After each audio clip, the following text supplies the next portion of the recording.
What's up, everybody? Oh my gosh, I'm so excited. All right, now, seriously, I had a day, and I've literally been trying to record for y'all for like 3 days, and every time I'm about to start, I get my ass kicked. So, listen, I'm just happy to be here, finally be able to talk to you guys. If you are new here, I'm Aisha with two eyes, and I talk football, I talk draft, try to be pretty level headed here, pretty level headed here. If you're not new here, thank you so much for coming in. I appreciate you guys.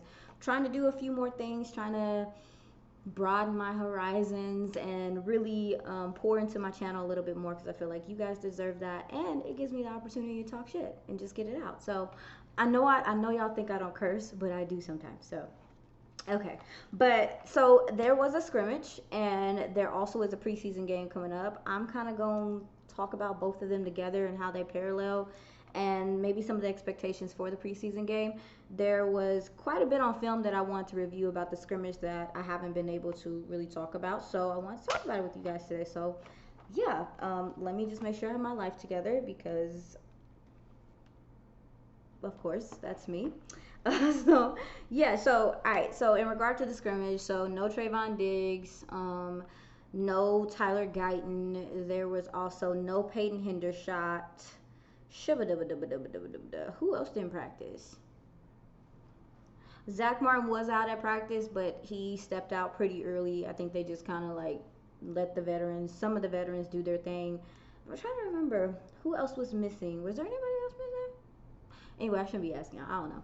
But so with that, that's how things fell, and so they gave opportunity to guys like Kalen Carson and some of those guys to show what they could do with some of these people's absence. Also, too, T.J. Bass stood in Zach Martin's spot when he went out, so that was an opportunity for him. Chumi Doga started the scrimmage. He kind of got dinged up a little bit. Awesome Richards came in, and quite frankly, I thought he held his own in a lot of areas. So because Jared Verse is no joke. He looks as advertised. Holy crap. The speed off the snap from him, yeah, he's going to be a problem. So to start off the scrimmage, one thing I noticed really quickly was how much the Cowboys seemed like they wanted to lean on the run. I was actually a little shocked because the quarterback's been passing that ball around just at will, really, in camp so far. So for them to start off wanting to run the ball was surprising to me. But then I thought about it, I was like, well, if I'm a coach, I ain't trying to show all my business, right? So I'm like, okay, I'm not trying to show all my passing concepts. So let's just get an I formation. Let's do some screens. Let's do some things. Bounce it to the outside. Keep it kind of mellow or whatever. So Rico Dowdle had a couple of really big runs. Really attacking that left side. Now, listen, I'm not a huge fan of Chumi Doga either. I ain't even gonna hold you. However, he did some good things sealing off some of those edges. He, Tyler Smith, and Brock Hoffman really established that strong side. And really being able to allowing these running backs to do some of the things they want to do, bounce it to the outside and accelerating to the next level.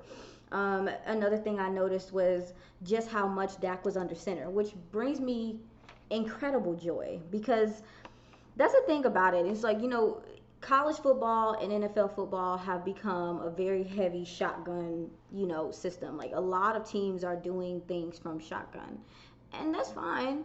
But when you do things under center, it really helps open up your play action game. It really makes defenders have to think about what you're doing. It's not photographed, right? So there's a little bit more deception in what you can do from under center. So seeing him under center more has made me happy. I mean, quite frankly, I don't give a damn if they're in a pistol.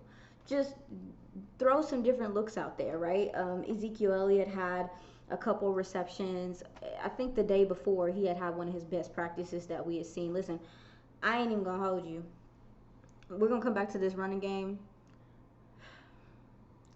I really don't even know what's going on here when it comes to who's going to be the running back, who's not going to be the starting running back. However, Rico Dowdle looks to be the number one running back right now. He can do a little bit of everything. He looks explosive. His legs look fresh. Screen game, pass protection, fight through contact. And quite honestly, I'm gonna be straight with y'all. I'm gonna stop mentioning his health. I'm gonna stop mentioning it because I think it's unfair to the player, and then also too, I just think it's like kind of bad juju. Like I ain't really all into all that stuff, but at the same time, it's like I can imagine that that must be exhausting for him, despite the fact that it's warranted a little bit. I'm gonna stop bringing up his health, and we're just gonna hope that he can make it through the season healthy, right? Second thing that I noticed, third, carry the two. Uh, deep crossers with Brandon Cooks. Listen, that connection with Brandon Cooks and Dak seems like it's picking up right where it left off. As everyone knows, it took them a little bit of time to really find that rhythm last year, and it just never really came to fruition the same way when you talk about the deep threat. Now, they were able to connect in the red zone quite a bit, and it's just because Brandon Cooks is a phenomenal route runner. But seeing these deep crossers and some of these 9 routes and some of the things they're doing deep post, seeing those come together really make me excited because I felt like this offense, especially given what they weren't getting from the run game last year, really has been lacking a deep threat. And that's not to say that CeeDee Lamb is not a deep threat, but he's not a speedster. CeeDee Lamb is fast. CeeDee Lamb is fast, but he's not some super speedy guy or whatever. His speed is definitely controlled in how he uses it. But Brandon Cooks is one of those guys that's going to make you pay if you decide to look peep inside a little bit. So seeing them come together has been nice. Yeah, I thought the offensive line struggled in the beginning to start. So you had Terrence Steele. Again, Zach Martin was there for a little bit, but then TJ Bass came in and filled in. Brock Hoffman and Tyler Smith, he didn't struggle. He was fine. and Chuma Edoga. And because Chuma got dinged up, then Awesome Richards came in. It took them a while, to me, to kind of get a feel for the Rams. Like I said before, Jared Verse. They also have Brendan Fisk, who is just a dog. Some of the things that they were able to do, I think really gave this offensive line trouble at first. It was maybe kind of shocking to them. And this is something that I thought about just to piggyback off of that. I'm literally going to try to get through these notes as fast as I can. But one thing I noticed about the scrimmage is that outside of Micah, I didn't see a lot from this Dallas pass rush. I didn't see like the get off and some of the speed that I think we experienced last year. So it's just something to keep an eye on because Marshawn Kneeland, the rookie D end, he is a guy that has shown the ability to do some pass rush things, but that's like a gradual development thing. Can he definitely get there? And I think he's going to punish people with some of his size and his heavy hands and stuff as the season goes on? Yes. But he is not just a pure pass rusher. He's still adding things to the toolbox and stuff like that. Also, Digizua, he can get upfield and give you some things in a pass rush. Obviously, DeMarcus Lawrence can as well. But outside of them, with no Sam Williams, it's just something to keep an eye on. I was looking at some of the Rams plays, and they were able to kind of take their time, unless the Cowboys were bringing a nickel blitz, unless they were bringing a linebacker blitz. And I'm not sure I like that. So, again, not a huge deal, but just something to keep an eye on. Speaking of linebackers, it's crazy to think that we're a year removed from, it ain't even been a year, baby, removed from the semi-fiasco at linebacker where there were a lot of safeties playing linebacker and just kind of how things were last year as far as the depth goes. This linebacker core to me is really starting to round into form, and they just look so fast and decisive. And especially given what you have going on at DT and there being a lot of uncertainty there, you're going to need your linebackers to be instinctual and violent. Like, if your DTs aren't going to be able to hold up double teams and things like that, then your linebackers have to almost just be a tick faster to doing everything else. So, seeing them move around, of course, Maris Lewis-Fowle, the rookie, Eric Kendricks, he had a couple good plays out there where they kind of bring him around the formation on different blitzes. Or actually, no, I think he just shot the gap. I think he saw it open and he literally just went and got the quarterback. He was in the backfield so quickly. Listen, I know a lot of people were saying that he was like elderly. He don't look elderly out there to me. Demarion Overshown, he showed some burst. I saw him fill a couple of times, and it's just they're very decisive, and I'm happy about that because we know what it's like to not have linebackers that are decisive in their decision making. Just going down the roster a little bit, Willie Harvey, the gentleman that came over from I think the UFL, he also too.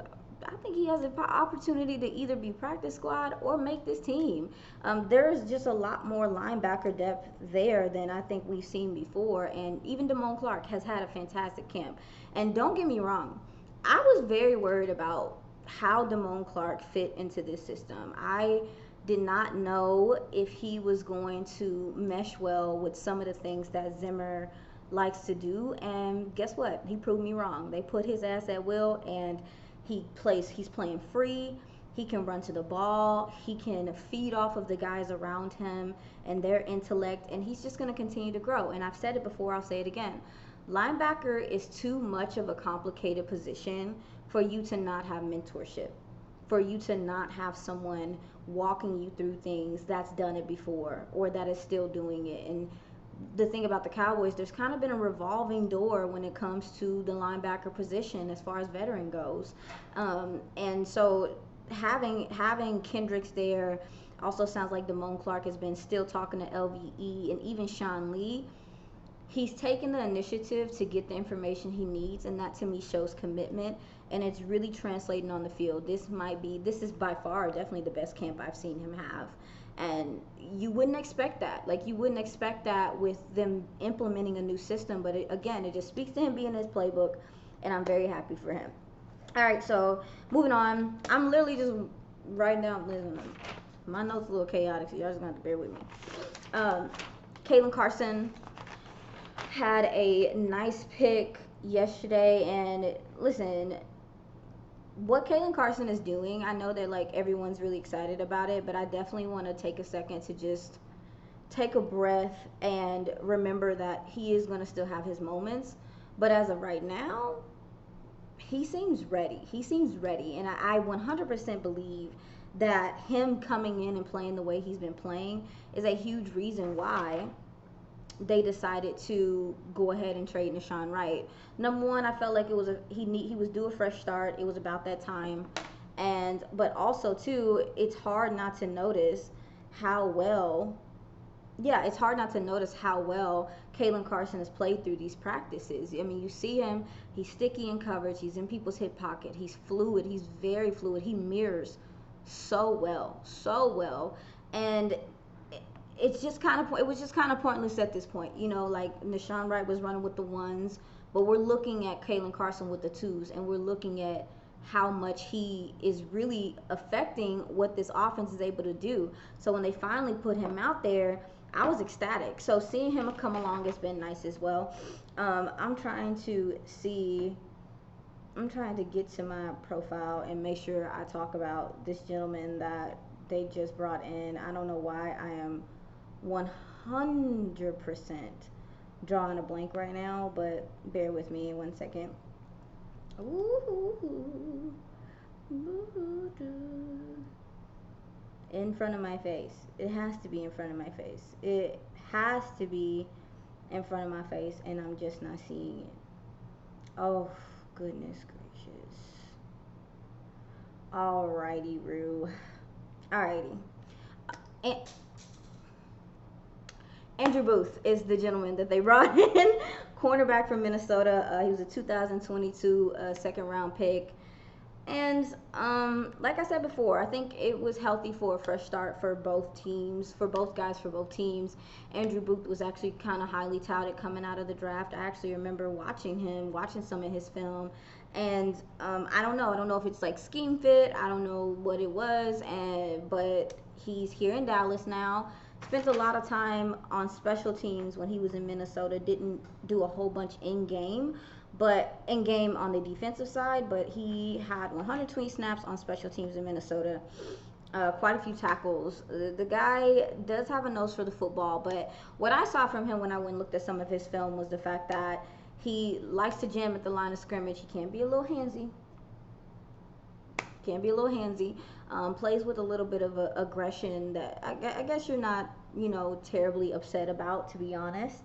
If I'm not mistaken, oh yeah, so he did mostly things as a boundary corner. However, I think with some of the stuff that I've seen from him and the way he likes to jam, the way that he can mirror and stay with receivers, I think that he could do some things in the nickel. Now, I'm not sure if that's going to happen. However, that might be something they look at moving forward. Now, I do know that Josh DeBerry, the cornerback, has had a pretty good camp so far, and he's been doing some things at the nickel when Jordan Lewis goes out. So that could be some competition there. But honestly, I think they brought him in because, like I said, he is a guy that can play man, but has done a lot of zone things, and we already know that Zimmer likes that. He likes smart, intuitive guys, whatever the case may be. But also too, he will come up and tackle y'all, but it's not always consistent. So he's gonna have to do that in this system. He's gonna have to come up and tackle in this system. I'm not saying he can't tackle. I'm saying that he just has times where maybe sometimes he's not as interested in tackling. So that's something to keep an eye on. But anyway, regardless, with all the special teams rules and things like that, I mean, I'm not surprised. I wouldn't be surprised, especially since Nashawn Wright was huge on special teams. He was very active on special teams. Booth coming here and being active on special teams is something that I do expect to happen. So, what else? I completely lost my pencil. I threw it, so we just gonna let it go. Looking at the offensive line, going back to the offensive line, Cooper Beebe ran center with the second team offense. And we got to see some of his snaps. I think his snaps are improving. I think he is adjusting slowly but surely to having to snap the ball, snap out of his stance, and to snap into his stance and to make sure his feet are set. Because there are a couple times you catch him just on one leg and stuff like that, trying to find his balance because he's still just getting used to, how quickly everything goes. But saw him identifying some things, declaring some things at the line of scrimmage. So that's one thing that we knew about Cooper Beebe coming out, is that he has the intellect. He was doing it at guard. Now center is a different animal. He's having to call out all the different coverages. He's having to communicate to make sure that the quarterback knows what's going on. So I think he's adjusting decently. Now back to the running backs. Malik Davis did some things that stood out to me a little bit. It's hard not to notice some of his explosiveness, capturing the edge, getting to the second level, and turning on the Jets. I don't know where he fits. Listen, I don't know where none of these running backs fit, because Nathaniel Pete had a couple of good runs in the scrimmage as well, to where you see him, and when he sees the hole, he's going straight through it, and he's almost like a blur at times. Like he for sure has some burst, and a little bit more stockier size, not as big of a guy. But these preseason games are going to be huge for the running back position. Huge for the running back position, because at this point in time, the only guy that I think is for sure do a job, unless you believe in politics and et cetera, is Rico Dowdle. Like, Rico Dowdle in this scrimmage looked like the best running back that you have. And that's just the end of that. I don't want to understand why there would be any more conversation about it. And again, I understand that people are concerned about his health and things. I think that's a fair thing to be concerned about. Now, me personally, I am in a place to where I'm going to stop bringing it up. I'm going to stop bringing it up, because I'm not saying I believe in bad juju or nothing, but I do think you can speak things into existence. So, whereas I think the feelings and the nervousness about him being healthy are warranted, I'm not going to be saying nothing about it. But I will say, I go back and forth with the idea that I'm not sure if the starting running back is on this team. And it's just because there has not been any consistency from really any of the guys, to be honest, besides Hunter Lipke. But yeah, it's such a confounding position when it comes to like who's who, who's what, who's gonna be here, who do you think's gonna be cut, because besides Rico, I don't believe that any of them have shown themselves to be like, I'm the guy, I'm gonna be the next guy, or the two guy, or the three guy, or whatever. It just kind of feels like a lot of the same thing. So that's something to keep an eye on. And going into this preseason game, that's something that we're definitely going to keep an eye on. Deuce Vaughn's been dealing with I believe he's been dealing with a groin or a hamstring, and sucks for him, man. Like because of where this competition is and the fact that it feels like the competition isn't really like aggressive, the fact that he's not been able to take advantage of this opportunity is a bit disheartening, to be honest. So i'm um I am going to be keeping an eye out on the running back position moving forward. So what else did I notice? Back to the offensive line, I'll talk about them a little bit more.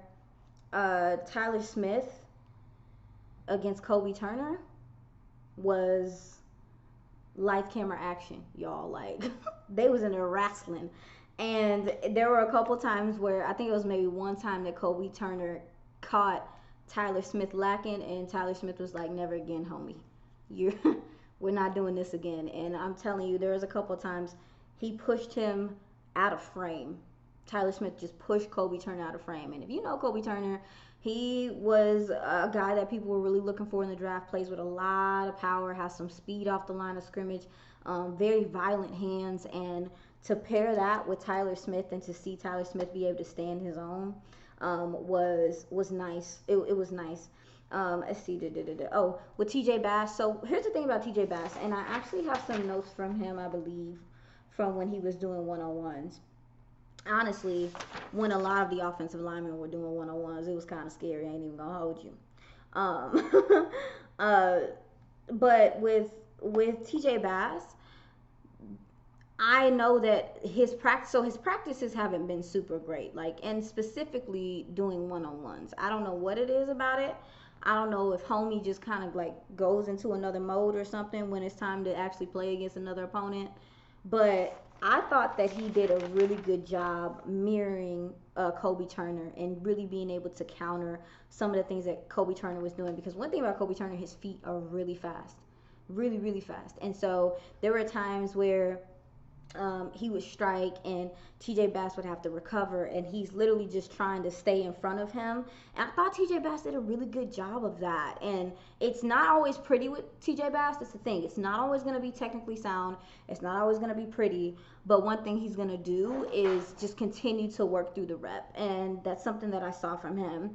I thought that Brock Hoffman was a little late showing his hands in a couple of instances.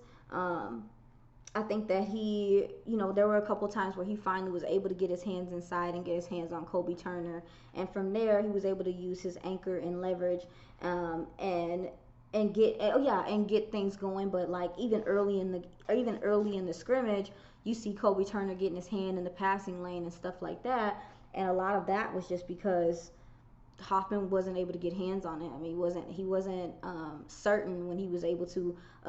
His grip strength wasn't as good as it would need to be either. So, but anyway, anyway, like I said, I thought the offensive line gradually got better. Like I said, we saw some decent things from Chuma, now Awesome Richards. Jared Verse would like a word. Listen, man. Jared Verse is really gonna piss a lot of people off because he's so bendy. Just the way that he can get like parallel to the floor, it's gonna be hard for a lot of tackles, but especially if you have a tackle that's kind of tall, have mercy on you. But so looking at the one-on-ones, I saw awesome. He was leaning a lot, and I saw this also too. Matt with Let's Go was it was kind of like they were waiting for the pass rusher to come to them as opposed to being the aggressor. But as the one-on-ones went on, when you saw them be the aggressor and be the first one punching, then you saw that they were able to handle those blocks pretty well. But and to that point, it was a little bit of a struggle. I know everyone's seen the clip of Awesome giving up his chest and Jerry Verse just running through him. He literally just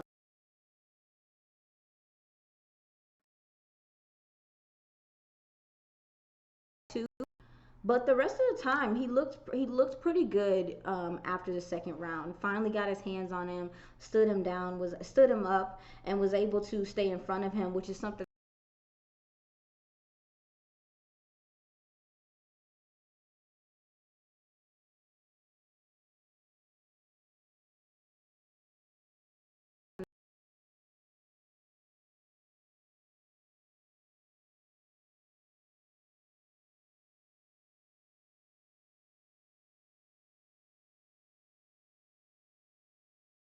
would be the swing tackle. I thought, okay, this is a guy that can play both sides.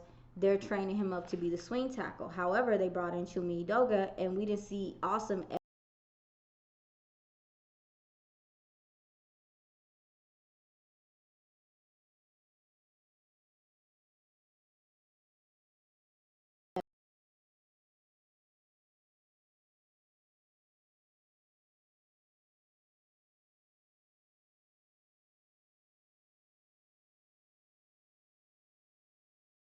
Awesome is that his intellect is there, and this is something that I noticed from him even with his draft film when he was with North Carolina, was the fact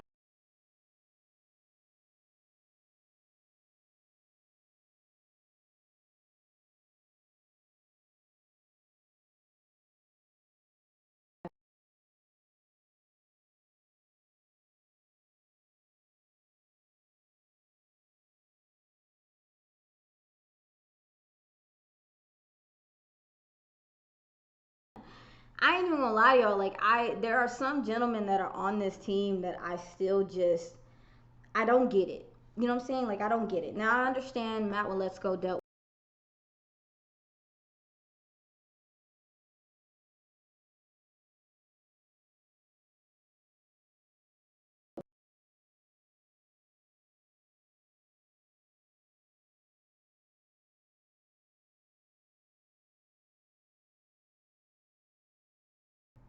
There were just so many times he couldn't even get his hands on the edges for the Rams, like at all.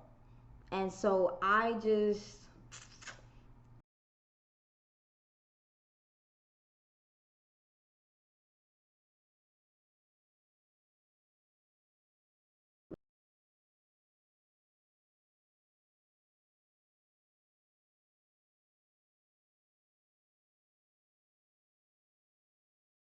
get there.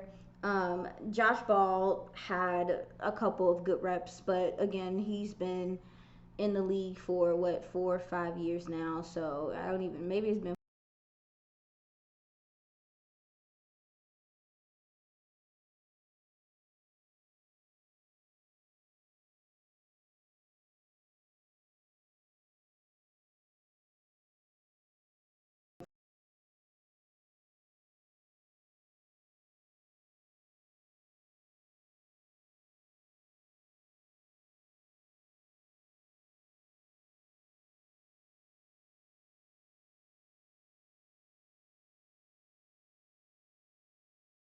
had some good double team blocks that they were doing.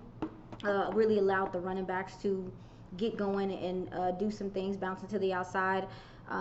Definitely seeing some RPO and things from Trey Lance. Now, listen, I know a lot of people were down about Trey Lance to start camp, but unless you live under a rock, it's hard not to notice that he's starting to get it. It's starting to click for him. And again, every day is not pretty. Every day is not going to be perfect. But, baby, whatever issues you have with him, you about to find out real quick. He's about to be playing a lot in the preseason game because we know what Cooper Rush is.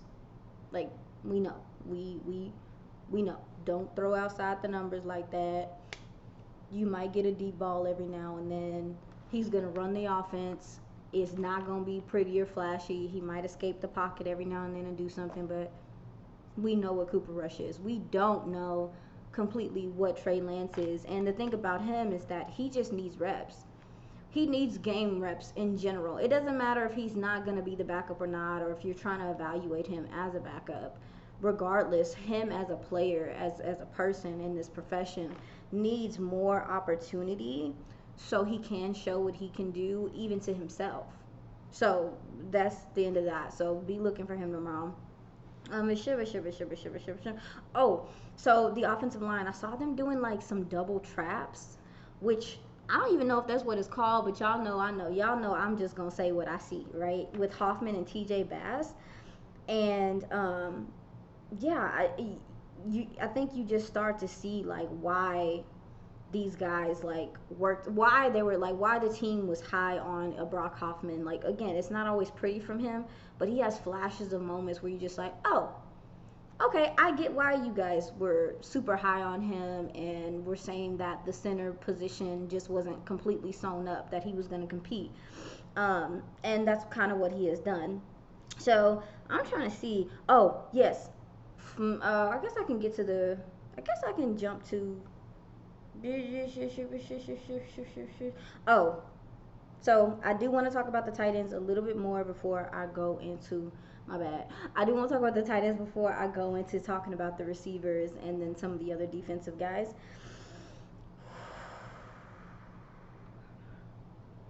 Schoonmaker. Schoon. Listen, one thing about Luke Schoonmaker, it was the fact that okay, well, we don't know we getting him from a receiving standpoint, but he can block, baby.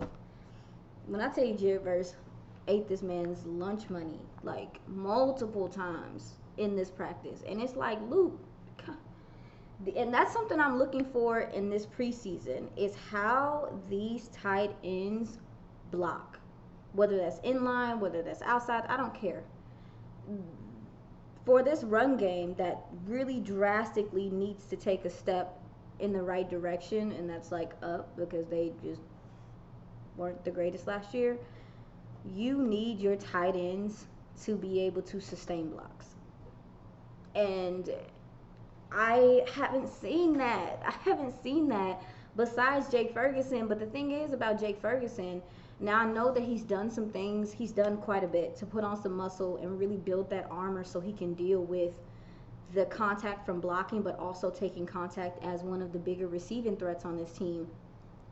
Listen, we need him to be a receiver. So him just getting nicked up constantly, and having a chip is something that, excuse me, is something that I'm a bit weary about. So the rest of these tight ends, Brevin Spanford, um, Princeton Fant, Luke Schoonmaker, and Peyton Hendershot didn't practice either. I forgot to say that. Like, he didn't practice either. I don't remember what he is dealing with, but this isn't good for him either because John Stevens has been shown, and they do a lot of the same things. So it's like, this is not the time, big dog, So anyway, um, I thought that the Rams defensive line, their speed really did give this offensive line some trouble. So again, just some things to keep an eye on, how the tight ends block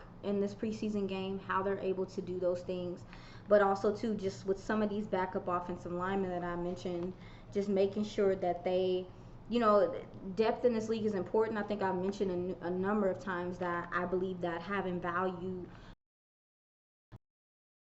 in if something goes wrong, especially with the season being so long, is a luxury now. So really need these guys to like come on with it because otherwise it could get kind of scary if someone says ouch. So move on really quickly and touch on some of the linebacker play, and then we'll talk about some of the receivers, and we're gonna get up out of here. So Maris Fowl, definitely, I'm sure he's gonna be out there doing preseason. He is not now. I know on the depth chart he's listed as a starter. I mean, it's an unofficial depth chart. I don't know how he would be the starter over Kendricks. I think that Kendricks and Damone Clark are your starters. Number one, Maris is a rook. He's still learning or whatever. And then also two, with DeMarvion Overshown, we know he's probably going to be on some level of a pitch count or whatever the case may be because he's transitioning back from an ACL. So I don't know what that's about. It's not my business. It's not what I do for a living, but whatever. But there were quite a few times that Maris just sniffed out play action and was not fooled. And it was so nice to see because that's one thing that this defense, specifically these linebackers, have struggled with, and that is not having good eye discipline. So seeing him just sniffing it out and be like, nah, big dog, I'm not, I'm not falling for it. He didn't even bite at all. He made a really good play on the ball. I think that it would have been a tackle, but the Rams got a couple nice receptions in the flats. But it didn't bother me that they got some receptions in the flats because if they had bitten on some of those plays, it would have been bigger plays downfield. So I'll take the onesies, the twosies, sometimes the threesies, the foursies, depending on if these guys are reading things right. And again, they're not fully tackling, like they're not able to like fully tackle. So some of the stuff like that, someone would have been getting lit up if that was really a game. But yes, and then Eric Kendricks as well. Just I think that Marist is a lot like Kendricks. And so seeing them kind of do similar things, again, Eric Kendricks just reads things well. He's not fooled at all. He's always early to the ball. But I liked the flow to the ball as a collective by the defensive line. Like there's the way that it looks is like when there's run plays coming, like these guys are there's it's all hats to the ball. And I'll take that. You know what I'm saying? Especially we're just looking for this run game, this defensive run game to improve and for them to just be more sure and again not easily fooled by a lot of the misdirection, because that's what gave them trouble last year going up against some of the better offenses. So yeah, and then again I wrote down like pass rush, because I can't put my finger on it, but it just was killing me how much time Matthew Stafford had yesterday. If it wasn't Micah, or if it wasn't one of the linebackers coming from depth. And again, I did see DeMarcus Lawrence. Like, DeMarcus Lawrence got a sack, so I ain't even about to talk crazy about him. I know he's going to get some things done. But, you know, with him, yeah, is that the pass rush ability is still there, but he's really going to help you in the run. And Marshawn Nealon he has some speed. He has some bend that he's developed, which is crazy. But he's going to give you things in the run game. So I'm really looking at like who is gonna give you pass rush. Also, Diggy Zua can get upfield as well, but I mean, depending on what happens at DT, like who's gonna be holding double team so he can loop around or be free. So again, like it's just something to keep an eye on. And I'm not about to make it a huger deal than what it needs to be, but I am very much so like, who is gonna be that next guy, right? So now the Cowboys did bring in a couple of free agents, and one of them, DT Albert Huggins, 6'3", 305. Got to watch him a little bit in warm-ups, and he does have some penetration ability, some of the things he's able to do.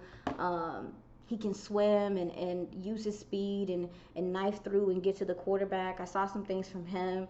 He has some experience. I think he can make this team. He actually played with Mike Zimmer in Minnesota for a small stint of time, and so he's someone to keep your eye on as well. Now I know they brought in Shaka Tony and what is this other gentleman's name? I am riding the bus today. I'm trying to tell you. I don't understand. Where's my depth chart? Give me a second. Let me figure my life out. We're gonna talk wide receiver a little bit as soon as I figure out like what this gentleman's name is, and it's honestly making me mad like that I don't remember. Oh my gosh. I don't know. 1 second.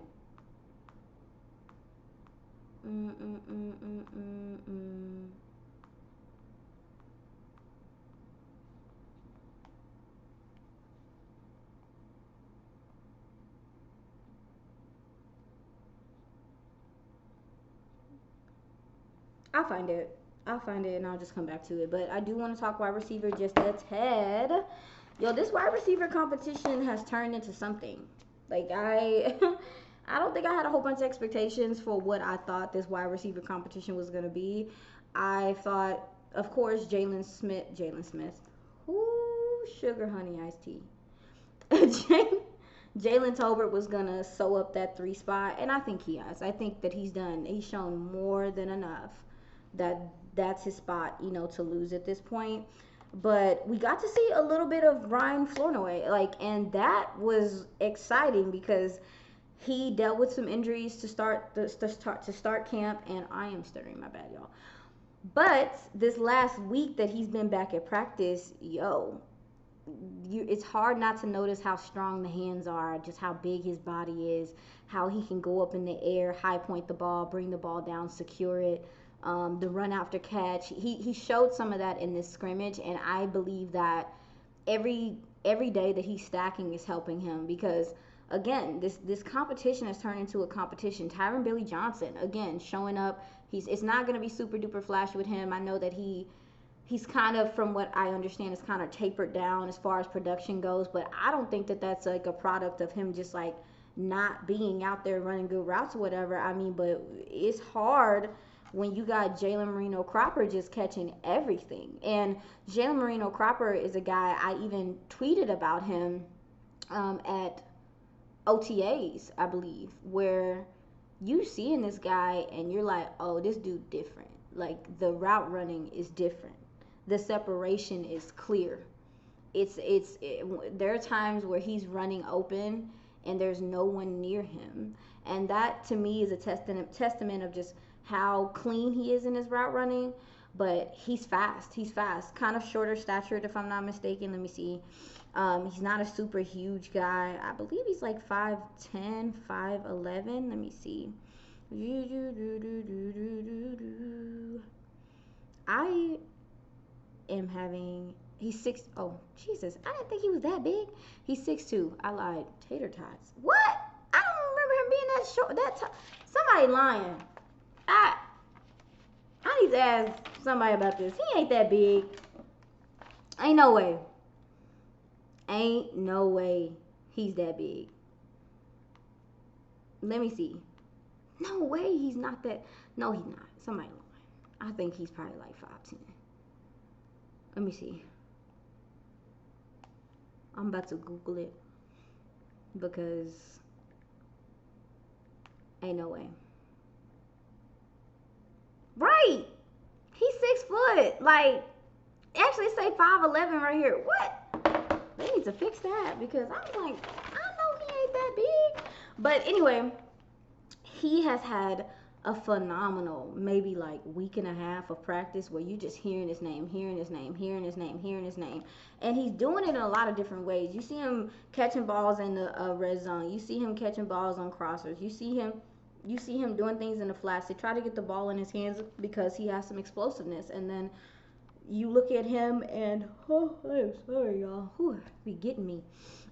You look at him and you also look at the fact that he's also doing some things on special teams. And as Christy Scale says, you can tell a lot about what they think about a player or if they're trying to fit them into this roster by special teams. And he has multiple times taken some of the punt returns and kickoff returns next to Cavante Turpin with Deuce Vaughn being out. So again, kind of sucks for Deuce, but with what Jalen Cropper is doing, it is a huge possibility that this dude can make the team. And they're going to have to make some business decisions because between him and Tyron Billy Johnson, I think that Jalen Brooks has sewn up a spot. We know that Cavante Turpin is going to be on this roster. Looks like they're trying to do some things in the run game with him as well. So that just is what it is. But yeah, interesting. Like I'm excited to keep a look on Flournoy, Tyron Billy Johnson, Jalen Marino Cropper, and that brings me to my next point. That's another reason why Trey Lance is playing a lot. It's not just because they want to see him. They also want to see these other receivers. And I don't think that they're going to be able to see these other receivers with the Cooper Rush and just how somewhat conservative he can play football. That's just how he is. He's not about to do a whole bunch of extra stuff. He's not about to make a whole bunch of decisions on the fly. He gonna run the play. If the play is dead, then the play dead. So, but with Trey Lance, you know he's going to, number one, the RPO and run action are gonna open up some things, but he does have that arm. He can do some things on the run, which he showed even in the scrimmage. So I think that just he gives them a better opportunity to show some of the things that he can do.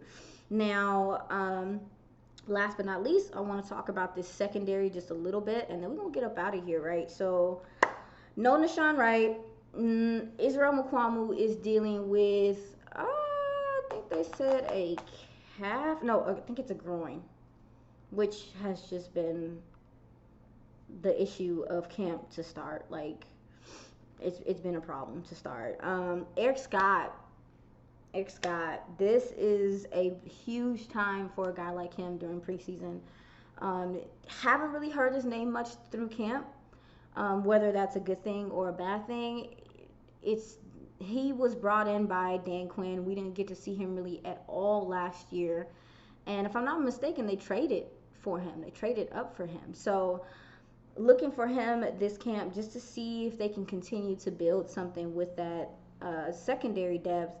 But I don't know what to expect. And I'm not gonna lie to y'all. So that's that. Josh DeBerry is another name. Texas A&M cornerback, 5'11", 184, is another gentleman that has done some nickel things when Jordan Lewis is not in. Jordan Lewis said, I hear y'all. I heard y'all was coming for me. He is 100% solidified that nickel spot. Like, I'm not really going anywhere. But Josh DeBerry is a guy that I wanted to keep an eye on. I think it's important that we figure out who the backup nickel is going to be, if that's necessary. And I only say that just because I don't think that Trayvon Diggs is going to come out straight away and be out there. So, oh, excuse me. Oh, I'm sorry. So I believe to start the season, like it might be Deron Bland and yeah, it might be Deron Bland and maybe Kalen Carson on the outside. Like that honestly might be very well what we see because Nashawn Wright has been running in the one with the ones with the absence of Trayvon Diggs. So I would assume that Kalen Carson would get the opportunity to do that. So with that, there is no. I personally do think that Kalen Carson can do some nickel things too, but whatever. So we're looking for that backup nickel corner. So that's something to keep an eye on as well. Let me see. I'm trying to think. Josh Butler, we've seen him a little bit in camp. We've seen him a little bit, period. Just like through preseason, you'll see him make a couple plays here and there. I don't know if he makes the roster. He might make practice squad, whatever the case may be. He's a little feisty. He's a little feisty. And as far as the safeties go, I really am curious to see how much we see of Wanye Thomas because Wanye has been doing some things with the ones. I mean, there's times where you'll see they do some nickel things with him or whatever the case may be, but I don't know how much we'll see him.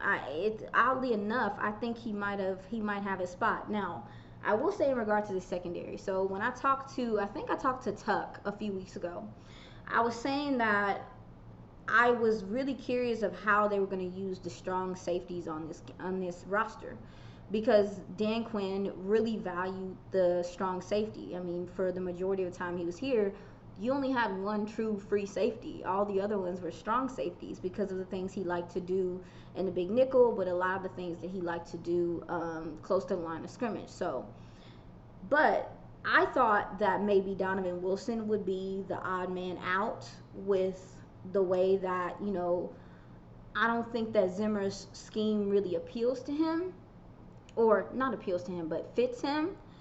But it might be Marquise Bell. And I have not heard much from Marquise Bell or about Marquise Bell this camp. And it's just a little off-putting to me because we know that Marquise Bell was a huge part of what they like to do in the big nickel last year, of course. But this is a safety. This is a safety that can cover tight ends, that can do those things. And this is also a safety that can sure tackle, come up in the run, and be dominant. And the fact that we haven't heard anything really about him makes me a little nervous. I ain't even gonna hold y'all. It made me a tad bit nervous because I just knew that like I said, I thought it was gonna be Donovan. I was like, where does Donovan fit in this scheme with what he does? Because Donovan has never been like a super rangy guy to me like that. And personally, I think those are guys that Zimmer values more with what he likes to do defensively. But we see him using him on the split safety things and then rotating in Wanye Thomas. Well, it's like, okay, well, where's Marquise Bell? And again, I'm not saying that they wouldn't keep Marquise Bell for depth, but this is a guy that literally played almost every down, every snap last year, and we have literally heard really slim to nothing about him this camp. So, again, another thing to just be, aware of, and I'm not trying to make a big deal out of it, but whatever. Royce Freeman, if I'm not mistaken, is still dealing with an injury, so I don't know if you're going to see him on tomorrow during preseason. Ooh, this running back room is going to stress me out. Tyrus Wheat, DN out of Mississippi State. He was here last year.